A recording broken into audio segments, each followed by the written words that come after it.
سلام. ثروتمندترین مرد بابل، نوشته جورج ساموئل کلاسون، ترجمه فاطمه باغستانی. قسمت 14. تاجر شتر بابلی. آدمی هرچه گرسنه‌تر باشد ذهنش شفاف‌تر می شود و البته نسبت به بوی غذا حساس‌تر می گردد. تارکات فرزند آزور هم قطعاً از این قاعده مستثنا نبود. 2 روز تمام بود که طعم هیچ غذایی را جز 2 عدد انجیر کوچک نچشیده بود. آن 2 انجیر را هم از سر باغی دزدیده بود و بیش از اینکه دستش به انجیر سوم برسد، زنی خشمگین از باغ بیرون جهیده بود و تا ته خیابان به دنبالش دویده بود. صدای فریاد تیز و زنگدار زن هنوز گوشش را آزار می‌داد. حال که بی هدف در بازار قدم میزد، به سبدهای میوه که زنان روستایی برای فروش آورده بودند نگاه میکرد و با اینکه میوه های درون سبد به او چشمک میزدند و دلش لک زده بود، برای دست دراز کردن به سوی میوه ها یاد فریادهای گوشخراش آن زن میافتاد و ناخودآگاه انگشتان ناآرامش را مشت میکرد تا مبادا برای سرقت چند میوه دیگر دراز شوند. قبل از این هرگز توجه نکرده بود که چه میزان مواد غذایی وارد بابل می شود و آن خوراکی های لذیذ چه بوی مطبوعی دارند. از بازار خارج شد و راهش را به سوی مسافرخانه کج کرد و مدتی مقابل تالار غذاخوری این پا و آن پا کرد تا شاید دوست یا آشنایی پیدا کند و سکه مسی از او قرض بگیرد و با آن لبخندی بر چهره عبوس مدیر مسافرخانه بنشاند و او را سر ذوق آورد. او به خوبی می‌دانست که اگر پولی نشان ندهد صاحب رستوران برخورد ناخوشایندی با او خواهد کرد. همانطور که این افکار در ذهن پریشانش راه می‌رفت، به ناگاه روبروی خود مردی را دید که کمترین علاقه‌ای به دیدنش نداشت. دیدن دباسیر تاجر شتر از میان دوستان و افرادی که طلب‌های جزئی از او داشتند برایش ناراحت کننده تر بود، زیرا هنوز نتوانسته بود طلب او را بپردازد. چهره دباسیر با دیدن او شاد شد. ها، این که تارکات خودمان است که به دنبالش میگشتم تا 2 سکه مسی را که ماه پیش به او داده‌ام و همچنین 1 سکه نقره را که ماه پیش از آن از من امانت گرفته از پس بگیرم. چه خوب که یکدیگر را دیدیم. از قضا امروز خیلی به آن پول‌ها نیاز دارم. چه میگویی پسر؟ حرف حسابت چیست؟ چهره تارکات از خجالت برافروخت و زبانش بند آمد. شکم خالی نایی برایش باقی نگذاشته بود تا با دباسیر بیشرم بحث و مجادله کند. خیلی آرام گفت: شرمنده‌ام، خیلی متاسفم. باور کن امروز نه سکه مس دارم و نه سکه نقره تا طلب تو را پس بدهم.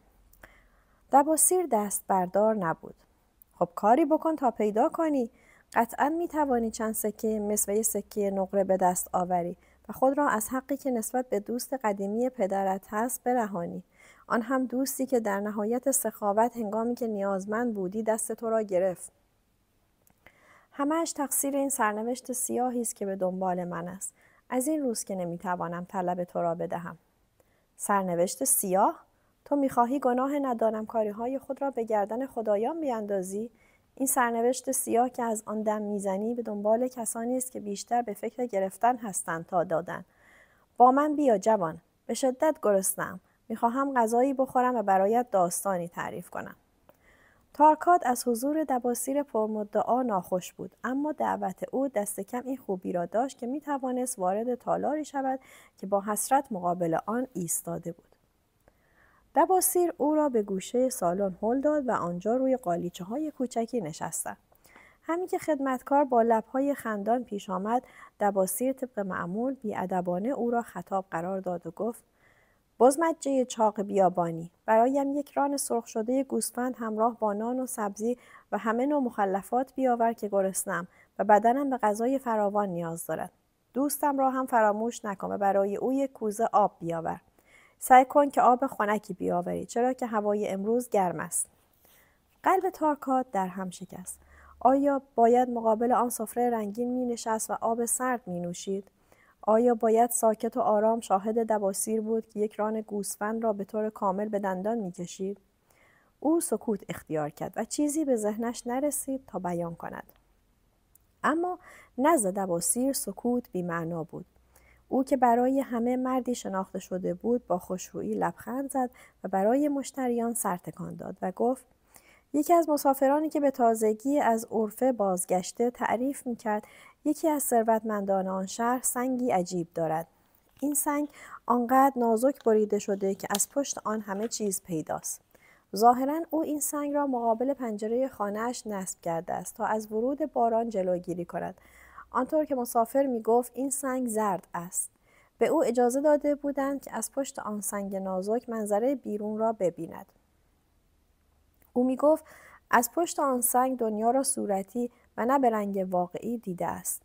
ای تارکاد، نظر تو در این باره چیست؟ آیا امکان دارد دنیا در نظر آدمی رنگی غیر از واقعیت داشته باشد؟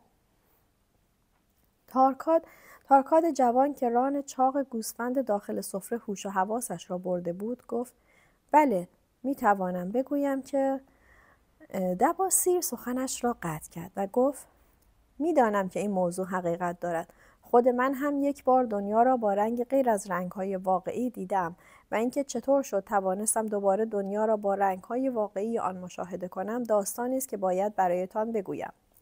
یکی از حاضرین آرام به همسفره‌اش گفت: دباسیر قصد دارد قصه بگوید. سپس سفره‌اش را نزدیک دباسیر کشید. دیگر مشتریان نیز غذای خود را نزدیک آوردند و دور او حلقه زدند.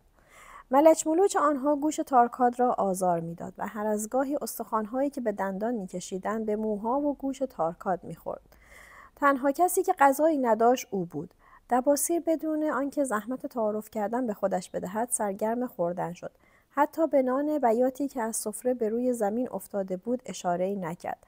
همانطور که تکی بزرگی از ران گوسفند را گاز می‌زد گفت: حکایتی که برایتان تعریف می‌کنم به اوایل جوانی و زمانی برمیگردد که هنوز تاجر شتر نشده بودم.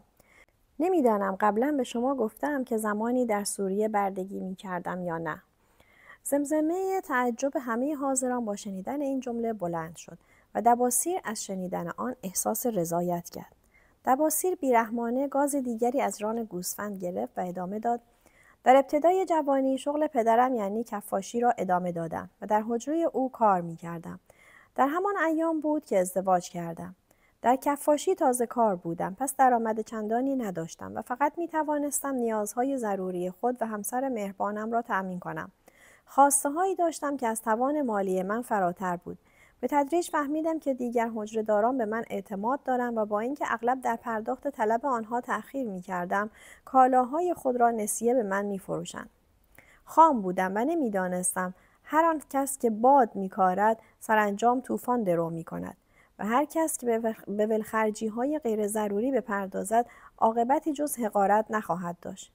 این بود که خود را در دام هوس‌ها گیر انداختم و بی آنکه تأمل کنم به خرید لباس‌های زیبا و وسایل تجملاتی برای خانه و عیالم روی آوردم و به این فکر نکردم که برای بازپرداخت وام‌هایم از کدامین پشتوانه استفاده خواهم کرد.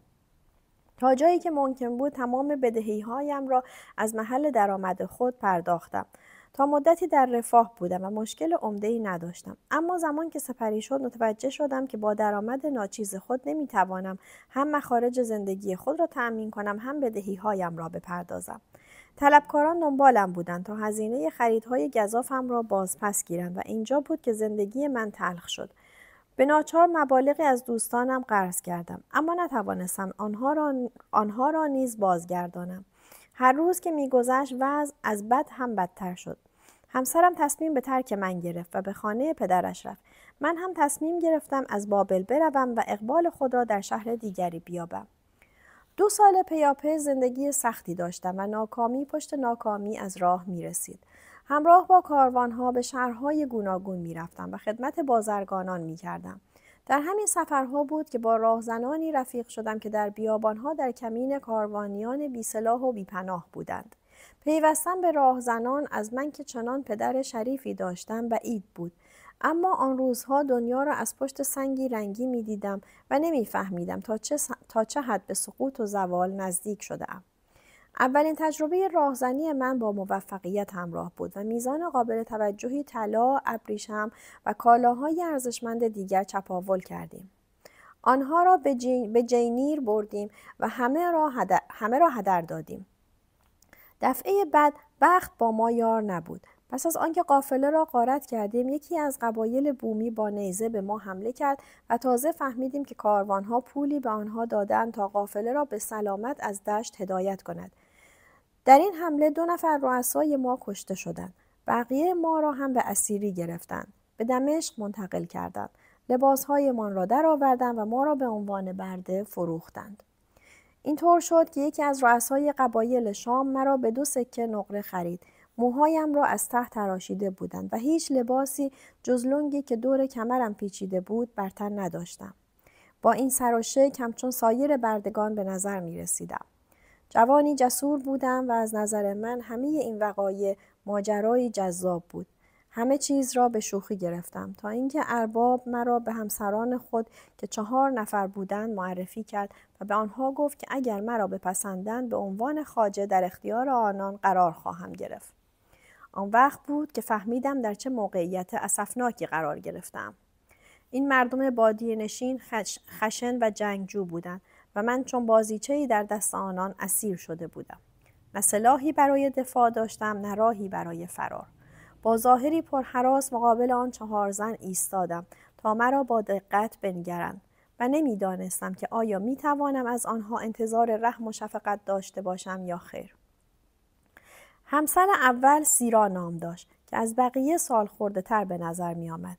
صورتی سرد و نگاهی بی‌تفاوت و لحنی خشک داشت و کلمه‌ای از تأسف یا همدلی به زبان نیاورد.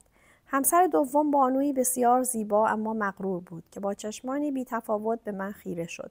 گویی به موجود بی‌ارزشی مانند کرم خاکی نگاه می‌کند. 2 نفر دیگر هم فقط خنده سر می‌دادند. انگار هر بلایی که بر سر من آمده بود برای آنها یک لطیفه خنده‌دار بود. پایان قسمت 14.